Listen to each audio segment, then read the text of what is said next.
let's talk about that game. Newcastle, Manchester United. I didn't watch the game. I was busy. I was definitely busy doing something. And I did watch the highlights. All 11 minutes of the highlights.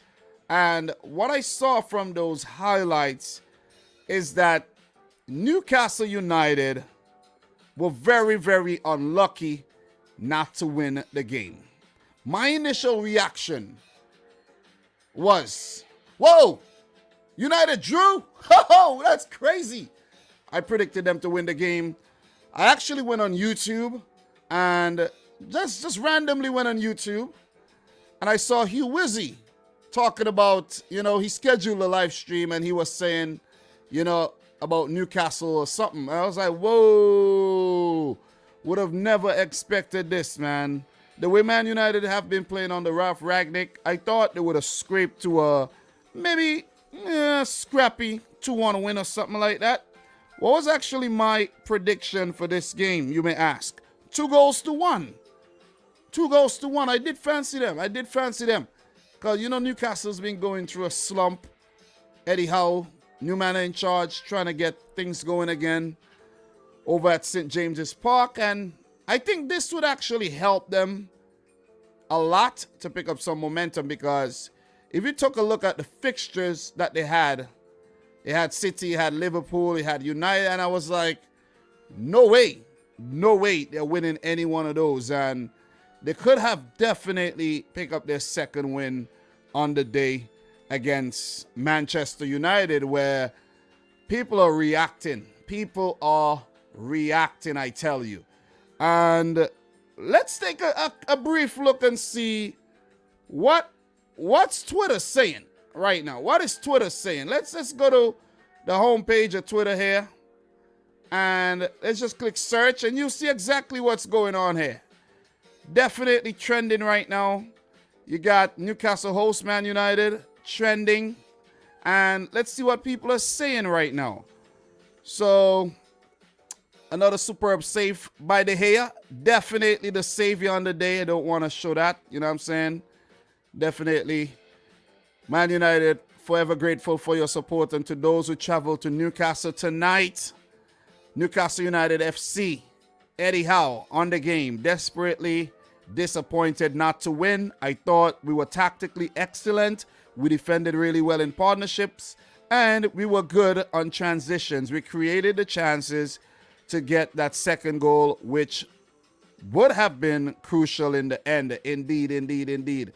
Great result. Great result nevertheless, though. Great result nevertheless. I see people over on Newcastle Fan TV saying 2 points dropped. And I was saying initially, bro, chill. You just picked up 1 point. You know what I'm saying? That's a big point to pick up, right? But really and truly, after I saw the highlights, it was indeed 2 points dropped. Newcastle produced 8 shots on target against Man United, the most they have managed in a single Premier League game since the start of last season. Man United were lucky to get away with just 1 goal conceded. Indeed. Sky Sports, they were whinging at each other. Gary Neville condemned Man United's performance at Newcastle FC as a mess after describing Ralph Ragnick's team as a bunch of winebags or whingebags. I don't know what that is. I never saw that word. I never heard anybody use that word. Sorry. You know what I mean? Ragnick to Sky Sports on performance. I didn't like it at all. Today, it was not a question of body language. It was a question of physicality. You have to get physical, and this was not the case. De Gea saved Statman Dave in all competitions this season. Against Newcastle, 7. Against Villarreal, 6. Against Leicester, 6. Another busy day at the office. The man who's carrying Man United on his back, I should say, this season, David De Gea, who I think is currently their player of the season indeed. So that's just a reaction across Twitter. And I think I got the important reactions, right? The managers said what they had to say. And a few other quotables there. So let's get back to the page. And Alan sit Maxima in the 7 minute. But before we get there, 6 changes for Newcastle from the previous game. Shelby back in the team. Quite a few absentees. And with all those changes, you would have expected a disjointed performance by Newcastle, a team ravaged by injuries and COVID at the moment. Man United did make 2 changes, with Greenwood coming in for Sancho, who was on the bench, and Rafa Varane, back from injury, coming in for Lindelof, who tested positive for the coronavirus. The first goal, it was scored from a throw-in. Throw-in to Sean Longstaff's head, onto Callum Wilson's head, and then they lost the ball momentarily. Rafa Varane got the ball, lingered on the ball, got the ball stolen away from him by Longstaff, and he picked up St. Maximin running in space, and, he did his thing, dilly-daddled, you know what I'm saying? Dilly-dally, I should say, you know what I'm saying, with that movement, and he went past Dallo. Oh, that rhymes. That rhymes, right? Dally, Dallo, Harry Maguire, and he got off one of those shots I remember back from FIFA 16 and FIFA 17 career mode when I used to play with this Indian player named Jackie Chan Singh. He used to always fall down on his back when he shoots, and that was a similar type of shot there by St. Maximin to beat De Gea in goal. 20 to 23rd minute, 2 more chances for Newcastle, Shelby and Joel Linton. Shelby shot saved, Joel Linton's shots went wide, and it took until the 41st minute for Dubravka to really get tested by Man United from a free kick situation. 1-0 at halftime, and Newcastle were back at it again early in the 50th minute. A cross by Emil Kraft to Alain Saint-Maximin, who didn't really get enough purchase on the ball, or else that would have been a tap-in from point-blank range, and it was a save by De Gea. Not an easy save, but nevertheless, he had to save that. And I think Newcastle were quite unfortunate not to score a second goal up until that point. Rashford did get a chance from distance, saved by Dubravka as well, and Shelby on the break to Fraser. Fraser shot saved by David De Gea. There was quite a few saves made by De Gea, though. Quite a few big saves, and we talk about that in the beginning there. The change, came. Cavani, he came on, and he did his thing. He was a catalyst, and he showed United what they've been missing since he's been injured. And Bruno Fernandes with the cross, Cavani with the first shot blocked, and the second one, he was the first to put into the back of the net to score his 19th goal in United's colors and to give the Red Devils the equalizer. Alain Saint-Maximin made himself a real menace in the game. He was later taken off with a bit of injury, so was Callum Wilson, so we got to keep an eye on those guys. Cavani did get a second chance in the 75th minute. That was cleared off the line. I don't think Cavani expected the ball when it came to him, and he kind of, screw up the whole shot. Jacob Murphy. This is when Newcastle could have actually sealed it. Murphy hit the inside of the upright, and then the rebound was brilliantly saved by De Gea. Miguel Almiron with the shot. And I don't know how he saved that, but Newcastle, I don't know how they didn't get a second, because United, they just look all over the place on the day, man. All over the place. They did get another chance late in the game when Dubravka did a little walkabout, and the ball was lofted and cleared by the defender off the line. So, look, United with a lot of the ball. They had about 70% of the ball, and that actually, I think, came about after Newcastle scored early. They didn't really need to play too open. And we always expected Newcastle to play with less of the ball, right? When they come up against better oppositions, like a United, a City, a Liverpool, a Chelsea, you name it. And they wouldn't be more dangerous on the counter-attack. But United, way too many opportunities given to Newcastle, a team down in 19th. You see what I'm saying? And I was so surprised to see the scoreline. I was like, I thought United were really going to win this game and they could have lost. They should have lost the game. They really should. I think, sometimes you don't really want to use the word luck. They were really lucky. They were really lucky not to lose the game. And if their coach came out and he talked negatively about the performance, he was there. I wasn't there. You know what I'm saying? And everybody's talking bad about their performance. Listen, something's got to be right. There got to be some truth there. Newcastle with 13 shots at goal, 8 on target, only 31% of the ball.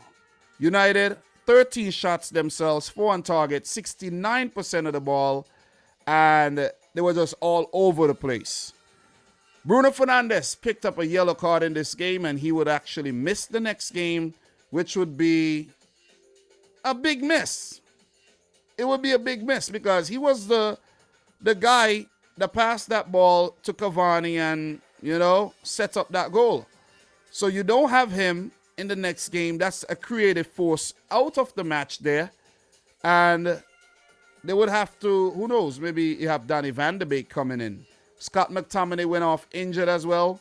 He's a doubt. You see what I mean? So they do have backup in Matic, but their team would be weakened going into the next game against Burnley, where Burnley would actually be rubbing their hands. They're fresh, haven't played in a while, and they would be ready to take a go at United. Look, another talking point that we have to actually touch on, guys, is the fact that Dalot and Tellez is being continued with, right? And Luke Shaw and Aaron Wan-Bissaka now bench warmers. That's definitely something to talk about. But maybe after this performance, who knows? Ralph Rangnick may look to ring in the changes and go back to the original fullback partnership there. Man United, you got to step your game up. These guys, I thought when they brought in Cristiano Ronaldo, to be completely honest, I thought they were title contenders, but these guys are only pretenders. Another player I have to talk about, and I've been telling you guys, and I've been really, really drilling it into you guys. I'm telling you, Rafa Varane is overrated. Rafael Varane is overrated big time. And I've been talking about that from the get-go. Everybody's, Rafa Varane this. Listen, his best days are past him. They pass him. I don't rate Varane. I don't rate him. If I ever did, I don't anymore. And this game is a perfect example. Perfect example. Ralph Rangnick, bro, you got a lot of building and rebuilding to do. Because this team, it ain't it, man. It ain't it. We know for sure that they're not winning the Premier League title. That's out of the question. Out of the question. It ain't happening. It's not happening. United are 7th after 17 games with 28 points. They've lost 5 matches already, drawn 4. The only way they could go on to win the title, they have to win everything. They just got to go on a mad run and just win everything. Everything for the next 20 games. And still, it will be very difficult if, let's say, a team like City or Liverpool continue with their form. So the title could kiss it goodbye for United. Their goal would be to get top 4 right now. Top 4. They came in second last season, and they will be looking to replicate that. I think that's the best they could do. Newcastle United, guys. Newcastle. That's a big point, right? There's still only 1 win this season, halfway through, 11 points. Their second half of the season has to be a total turnaround. It has to be a total turnaround. Do they actually have 25 to 30 points in them? 25 to 30 points. Do they have that in them for the next 19 games? It's not as simple as it sounds, but it is as simple as that. You need 25 to 30 points from 19 matches, and the January transfer window couldn't come at the right time. they would need to convince players to come in, be part of the project, and help them survive the drop. Because right now, it looks like they're dropping out of the league, man. You know what I'm saying? Listen, it's getting hot. Listen, it's getting hot in this room. It's getting hot. I think that analysis was straight fire, though. Straight fire. But for Newcastle, their next game will be against Everton. And we will talk about that one a little later on in the show. Then they have Southampton. Those games are winnable games. Watford, their next 4 games, their next 5, 6, 7, 8, 9. They have the next 9 fixtures for Newcastle are Brighton, Brentford, West Ham, Aston Villa, Everton, Leeds, Watford, Southampton, and Everton. This is the period where they could turn their season around. I ain't going to even say no more. It is as simple as that. As for Manchester United, they have Burnley next at Old Trafford. Another game at Old Trafford against Wolves. And then they got Aston Villa in the FA Cup 3rd round. Let us see how they fare. We'll talk about their game against Burnley a bit later on in the show as well.